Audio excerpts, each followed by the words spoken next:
and I looked over to the lean-to, to the stick, and there was these tiny little snails crawling up and down the wood. And I looked at my mom again, and then I looked back at the snails, and I realized I had to be with the snails. That was Rocket Dog Rescue founder Pali Boucher. Welcome to Storied San Francisco. I'm your host, Jeff Hunt. In this episode, Pali takes us on a wild journey through her childhood. The story in this podcast starts in Marin County at houseboat parties and ends with Pali dyeing her hair on a beach in Los Angeles after she discovered punk rock. Here's Pali. Okay, I'm going to tell you right now, I have no family history. My dad, I don't know, I don't remember. I've never been told that I've had grandparents. I assume that I do. I did. By default, yeah. You did. My mother was on drugs when I was in her womb. Okay. You know, you can't hardly even tell. And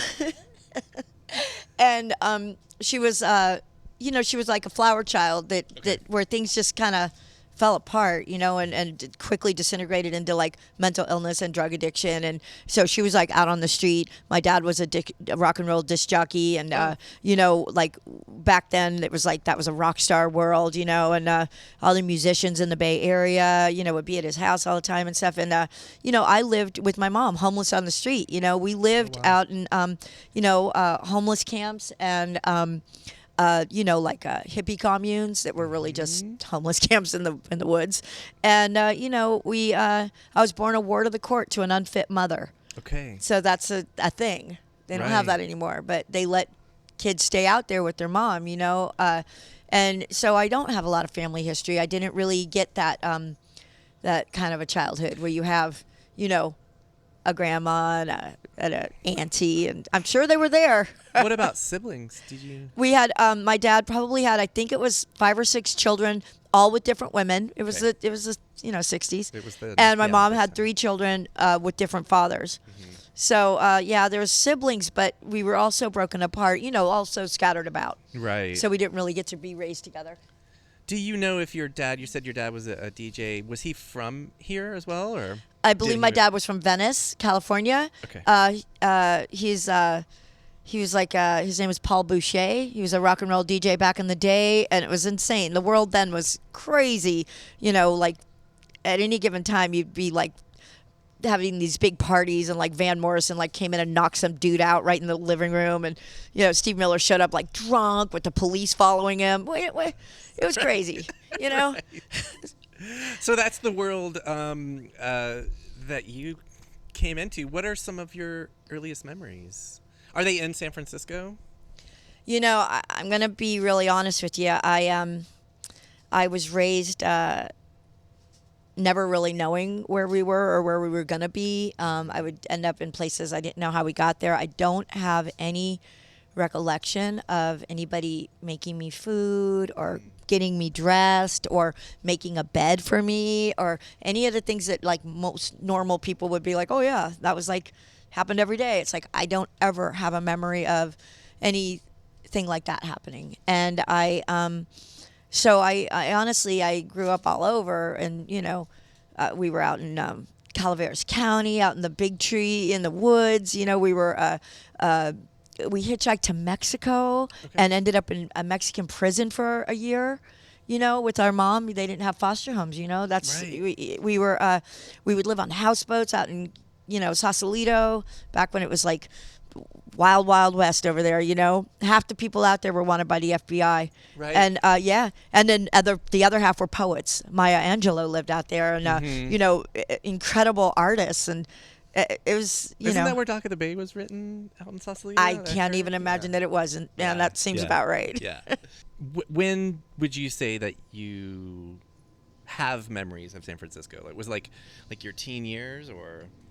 Yeah. I have memories of Marin County, a lot of memories of Sausalito during the days, but I would think that,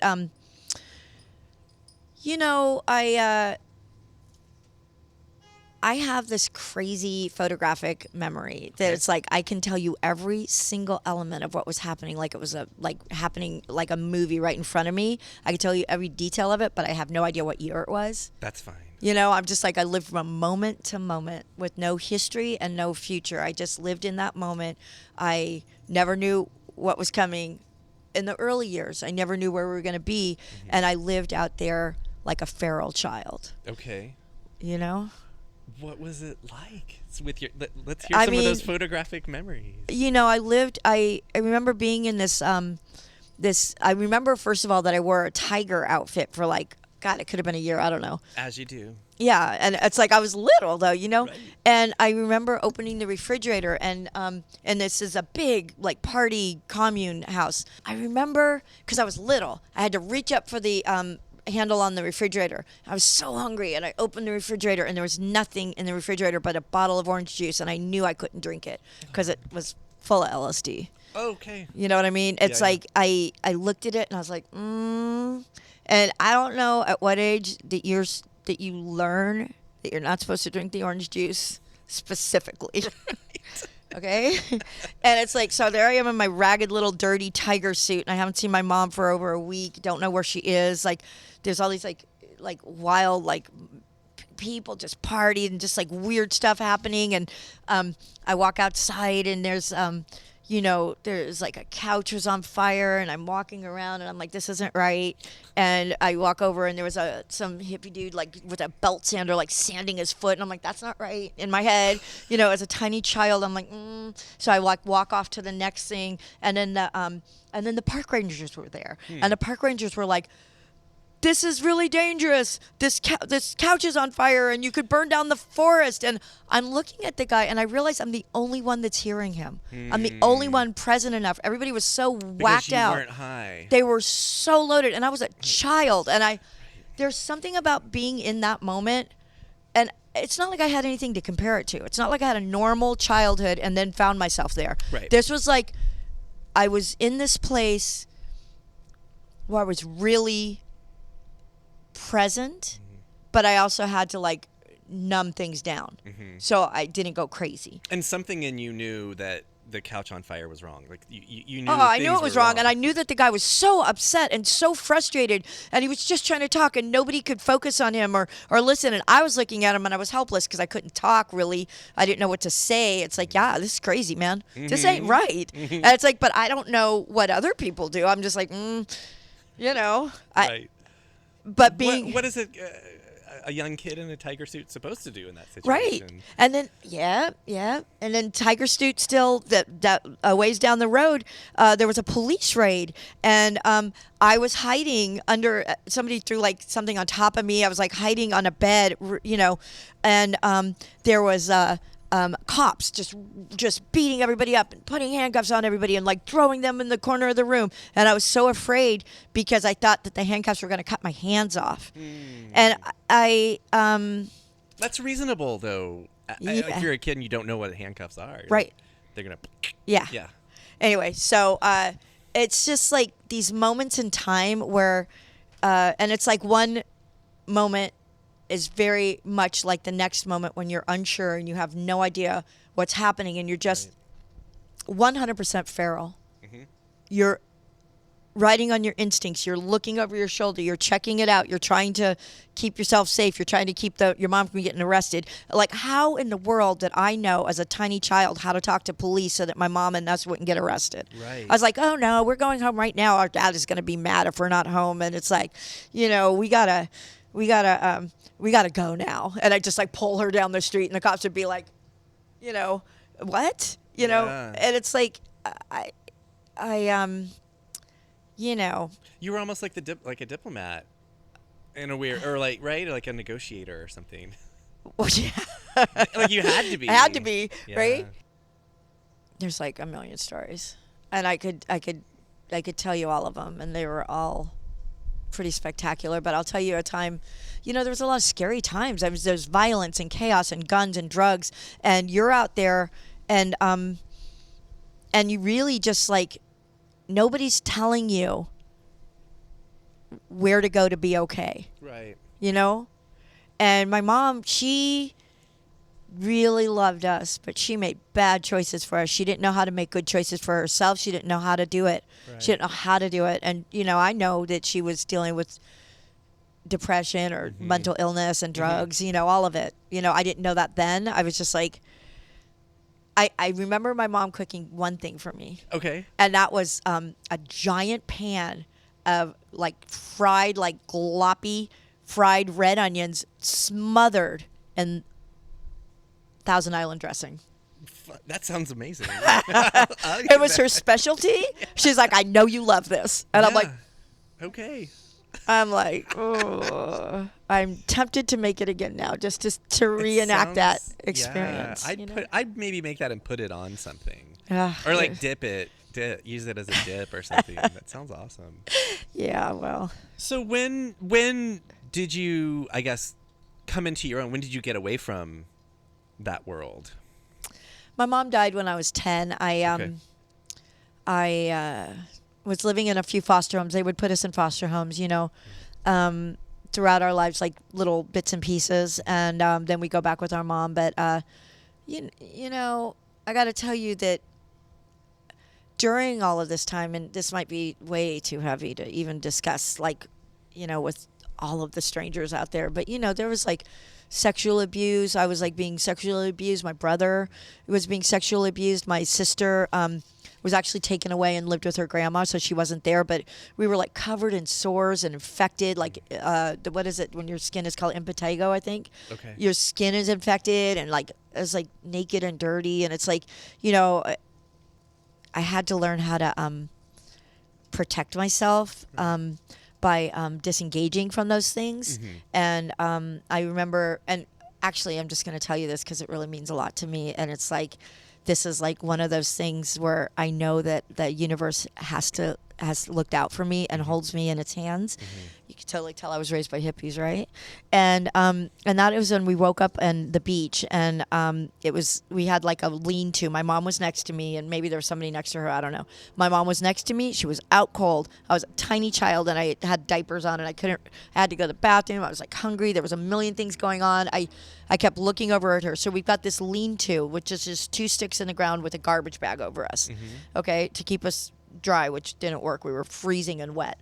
And my mom was out cold. Lord knows how long she'd been awake. So she was out cold, and she wasn't going to wake up anytime soon. I literally didn't know if she would ever wake up. Right. One of those things. So I looked at her and felt incredible anxiety in the moment from all of those things. And I looked over to the lean-to, to the stick, and there was these tiny little snails crawling up and down the wood. And I looked at my mom again, and then I looked back at the snails, and I realized I had to be with the snails. So I just sat there and just focused everything on them, just all going up and down, and just lost myself in that because I needed to be safe. Right. What do you think it was about the snails?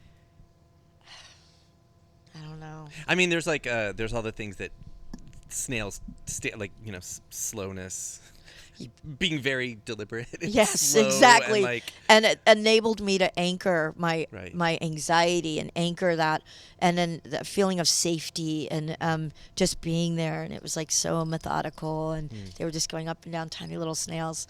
And calm. Yeah. Meditative almost. Yeah. So, and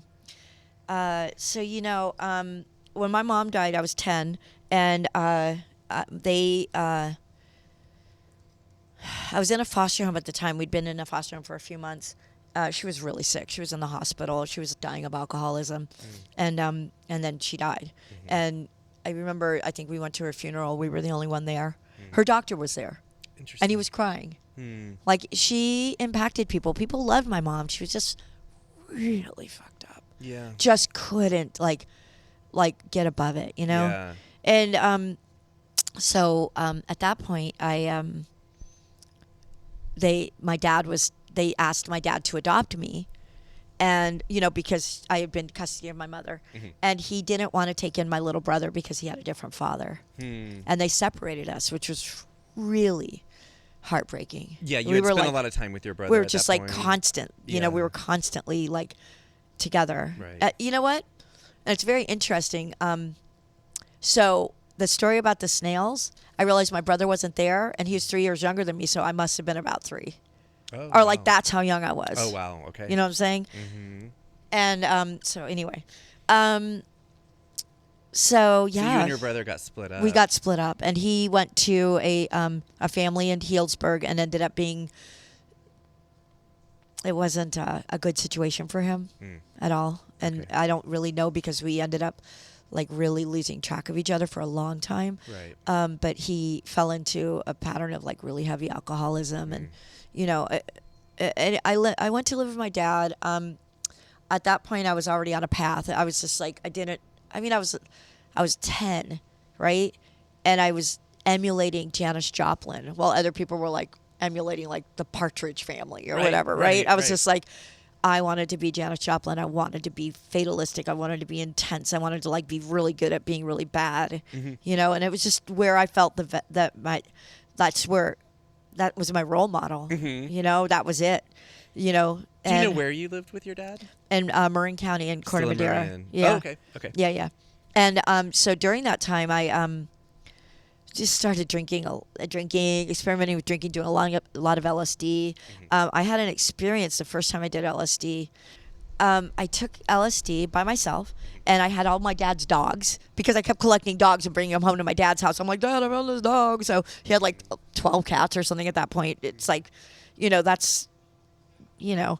And anyway, I had these dogs with me, and I was laying in this shallow creek, and a little branch above me, and a squirrel crawled above the branch and just looked at me, and the way I felt with the dogs there and that squirrel there, suddenly I was riveted by the feeling of knowing that I was safe. And I had never, ever not only felt that, but I'd never acknowledged that I felt unsafe. Right. I'd never acknowledged, and it was on LSD that I was like, okay, it all melted away. I'm safe here. Right. And it's nature. Well, specifically animals. Yeah. Eventually I was going to ask, dogs, Yeah. where that all came Well, I from. mean, apparently I just used to like pick them up everywhere because I filled my house with like my dad's house with like animals. And it's like, I was pretty obsessed, like with animals. And I think that, again, I was able to feel something with the animals that I never could with people. And, there was a lot of people would look down on us. They would think that, they were confused by us, the way we were living. They were like, horrified at my condition. So not only was I like whether I was being abused, but there was also this other weird relationship with other people, like where they were like, didn't know what to make of us. We Being were like judged. Yeah. Yeah. But it was like I didn't understand, and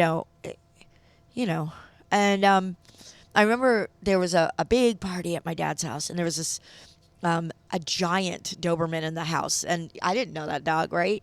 It was just some roommate that he had, and they had a big dog house inside the house, right? And there was somebody there who was following me around in a really skeezy manner that is like really like made me uncomfortable, and he was like trying to like touch me and corner me, and I was like I can't deal with this. And Right. I went upstairs, and I like crawled over to the doghouse, and I crawled in the doghouse with that big Doberman, and she stood up like inside the house and looked at me, and then within a minute she just immediately just laid her body down. She knew I needed to be there. Yeah, she took you into her Yeah. den. She literally. knew. Yeah. At first she was like alarmed, and then immediately she knew I needed to be there. Yeah. And I just curled up in there with her, Would you say it sounds like you've just always kind of been drawn to dogs? Well, It's not all like animals. I would find pigeons on the street with like hurt wings, and I would carry them around with me and like give them little snacks and water until they were ready to fly away. I would spend hours, like all day, crawling underneath like old abandoned houses to get to like kittens that were under the house that were like crawling with fleas, and I would just spend hours, and I would just pull them out. I would like start pulling fleas off of them, and I would be covered with fleas too, but so yeah, animals, years later, when I was living out in the junkyards and abandoned buildings out in the South of Market, I would hang out with the junkyard dogs.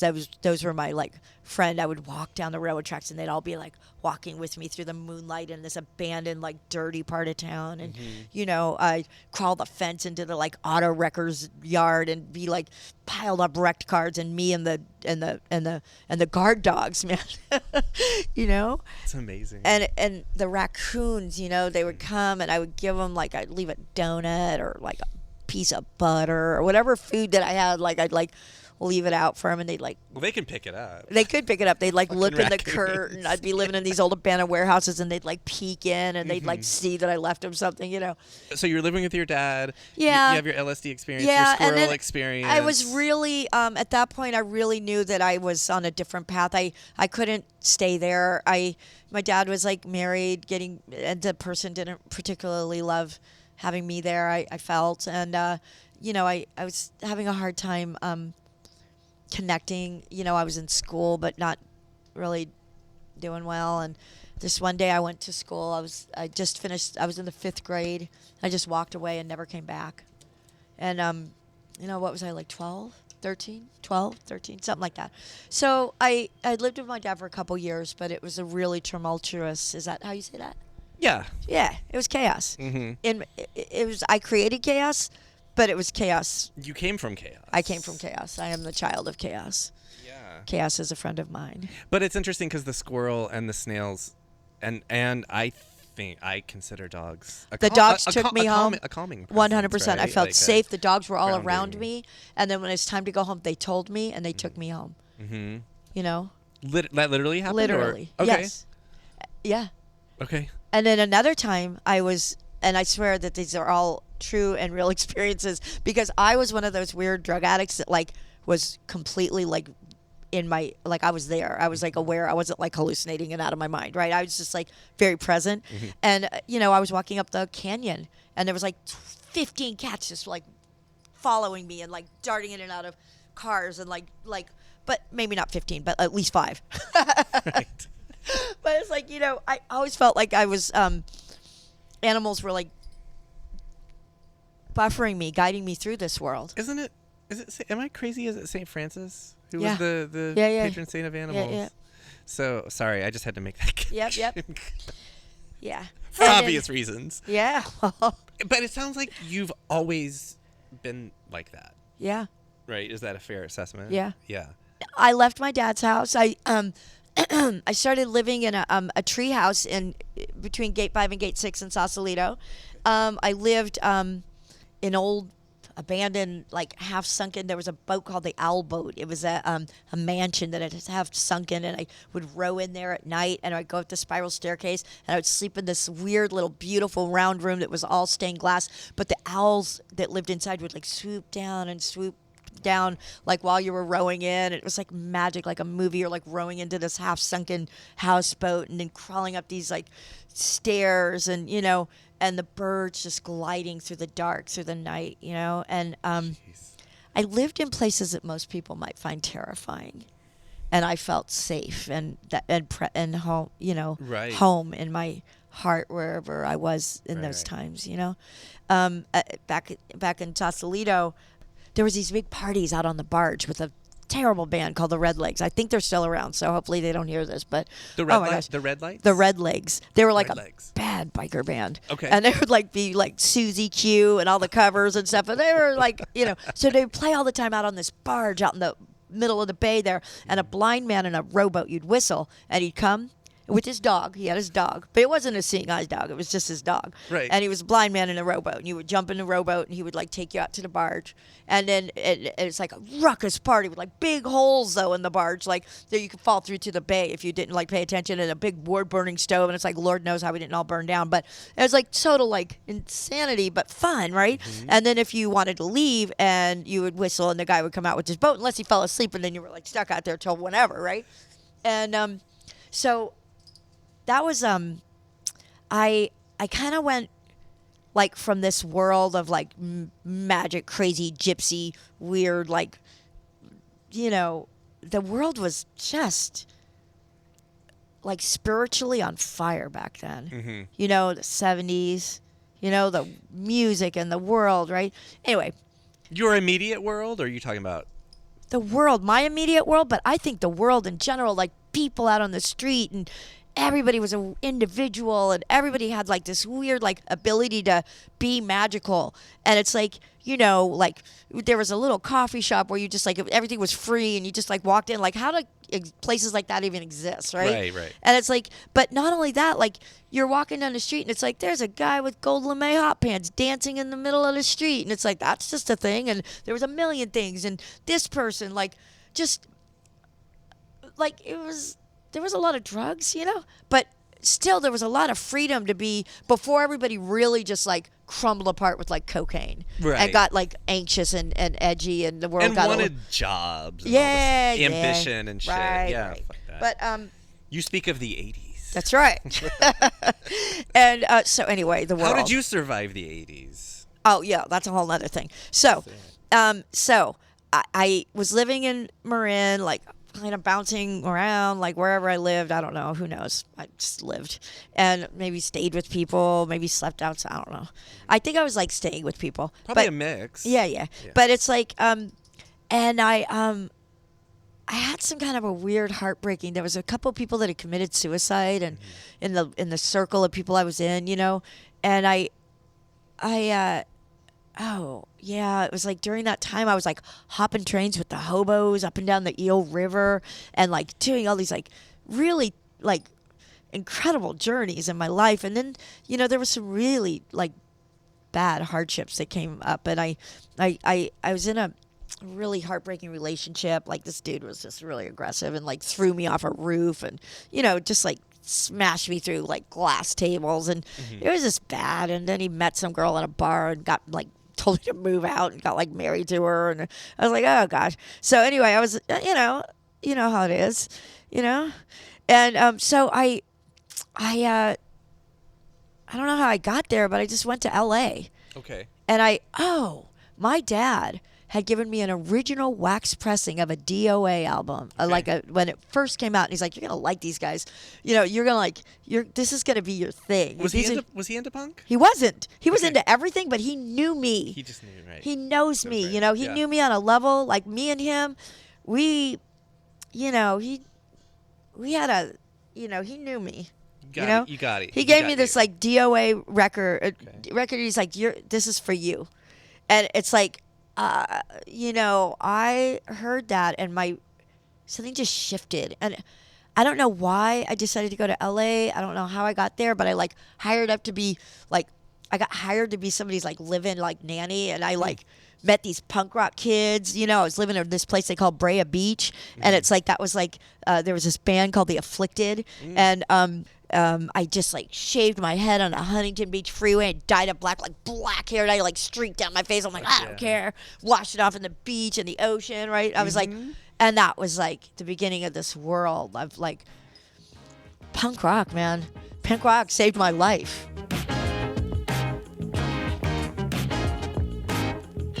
That was Pali Boucher. On the next episode of Storied San Francisco, Pali will bring us back to the city and tell the story of how she started her nonprofit dog rescue. Please join us for part 2 on Thursday. Music for Storied San Francisco is by Otis McDonald. Photography is by Michelle Kilfeather. The show is hosted and produced by me. Michelle and I have produced more than 120 episodes over the last 3 years, and you can find them all over at our website, storiedsf.com. We're on Twitter, Instagram, and Facebook, as well as just about everywhere you can listen to podcasts. Please subscribe to stay up to date on all the content we publish. And if you have any feedback for us, or you just want to say hi, our email is storiedsf@gmail.com. Thanks for listening. Stay strong, stay safe, and stay healthy.